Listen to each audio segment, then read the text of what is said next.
విజయవాడలో ఉగ్ర కదలికలంటూ నిఘా సంస్థలు అలర్ట్ చేశాయి. నలుగురు అనుమానితులను గురించి కూడాను సమాచారం అందించింది. దీంతో పోలీసులు అలర్ట్ అయ్యారు.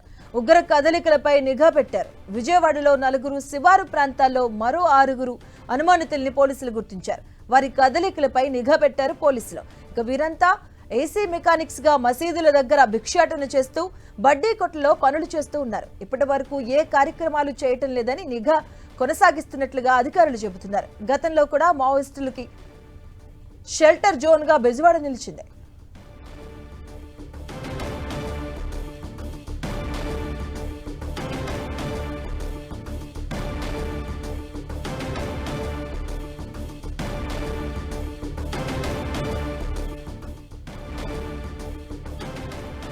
విజయవాడలో ఉగ్ర కదలికలంటూ నిఘా సంస్థలు అలర్ట్ చేశాయి. నలుగురు అనుమానితుల గురించి కూడా సమాచారాన్ని అందించాయి. దీంతో పోలీసులు అలర్ట్ అయ్యారు. ఉగ్ర కదలికలపై నిఘా పెట్టారు. విజయవాడలో నలుగురు, శివారు ప్రాంతాల్లో మరో 6 అనుమానితుల్ని పోలీసులు గుర్తించారు. వారి కదలికలపై నిఘా పెట్టారు పోలీసులు. ఇక వీరంతా ఏసీ మెకానిక్స్ గా మసీదుల దగ్గర భిక్షాటన చేస్తూ బడ్డీ కొట్లలో పనులు చేస్తూ ఉన్నారు. ఇప్పటి వరకు ఏ కార్యక్రమాలు చేయడం లేదని నిఘా కొనసాగిస్తున్నట్లుగా అధికారులు చెబుతున్నారు. గతంలో కూడా మావోయిస్టులకి షెల్టర్ జోన్ గా బెజవాడ నిలిచింది.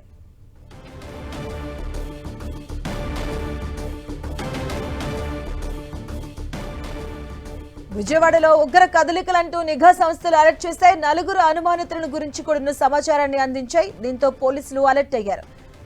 ఉగ్ర కదలికలపై నిఘా పెట్టారు. విజయవాడలో నలుగురు, అలాగే శివారు ప్రాంతాల్లో మరో 6 వ్యక్తులను కూడా అనుమానితులుగా గుర్తించారు పోలీసులు. వారి కదలికలపై నిఘా పెట్టారు పోలీసులు. ఇక వీరంతా ఏసీ మెకానిక్స్ గా మసీదుల దగ్గర భిక్షాటన చేస్తూ బడ్డీ కొట్లలో పనులు చేస్తూ ఉన్నారు. ఇప్పటి వరకు అయితే ఏ కార్యక్రమాలు చేయటం లేదని నిఘా కొనసాగిస్తున్నట్లు అధికారులు చెబుతున్నారు. ఇక గతంలో కూడా మావోయిస్టులకి షెల్టర్ జోన్ గా బెజవాడ నిలిచింది.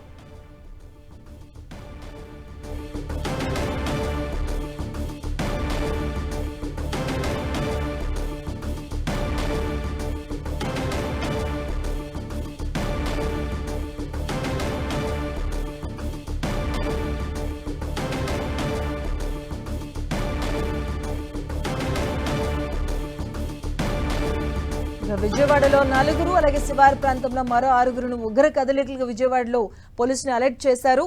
మొత్తంగా 10 మంది అనుమాతులు గుర్తించారు. వీరంతా ఏసీ మెకానిక్స్ గా, అలాగే మసీదుల దగ్గర గొడ్ను, అలాగే బడ్డీ కొట్ల గొడ్ను వీరు ఉన్నట్టుగా తెలుస్తూ ఉంది. ప్రస్తుతానికైతే వారిని ఎటువంటి కార్యక్రమాలు చేయట్లేదు, నిఘా మాత్రమే పెట్టారని అధికారులు చెప్తున్నారు. ఇదే అంశానికి సంబంధించిన పూర్తి అప్డేట్స్ మా కరెస్పాండెంట్ జయరాజ్ అందిస్తారు.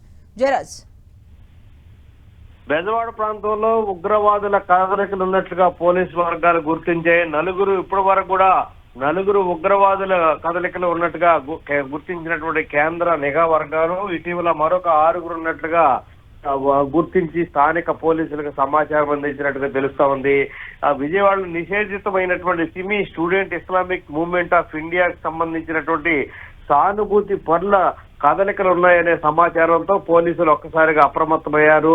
కేంద్ర నిఘా సంస్థ నుంచి వచ్చినటువంటి నిర్దిష్టమైనటువంటి సమాచారంతో నగరంలోని పలు ప్రాంతాల్లో నిఘా ఏర్పాటు చేశారు. ఈ 10 మంది అనుమానితులపైన ప్రత్యేకమైన నిఘా కొనసాగుతున్నట్టుగా తెలుస్తోంది.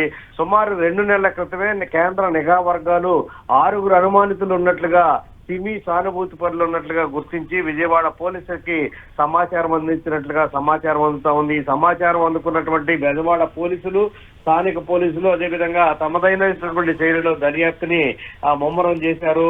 మరొక 6 ఉన్నట్లుగా కూడా గుర్తించినట్టుగా తెలుస్తోంది. దీంతో మొత్తం 10 మంది సిమి సానుభూతి పరులు బెజవాడ నగరంలో ఉన్నట్లుగా గుర్తించినట్టుగా సమాచారం అందుతోంది. పోలీసుల ప్రాథమిక విచారణలో ఈ 10 మంది అనుమానితుల్లో నగరంలో ఉన్నటువంటి గొల్లపూడి, అశోక్ నగర్, లబ్బీపేట వంటి ప్రాంతాల్లో ఉన్నట్టుగా సమాచారం అందుతూ ఉంది.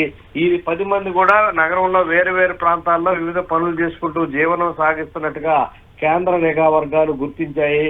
అయితే ఇప్పటి వరకు కూడా వీరి నుంచి ఎలాంటి చట్ట వ్యతిరేక అనుమానాస్పద కార్యకలాపాలు అయితే జరగలేదనేటటువంటి అంశం గురించి కూడా కేంద్ర నిఘా వర్గాలు గుర్తించే వీరిని ప్రత్యేకమైన నిఘా పెట్టి ప్రతి కదలికను కూడా గుర్తించి వీరిపైన ప్రత్యేక నిఘా కొనసాగుతున్నట్టుగా తెలుస్తా ఉంది.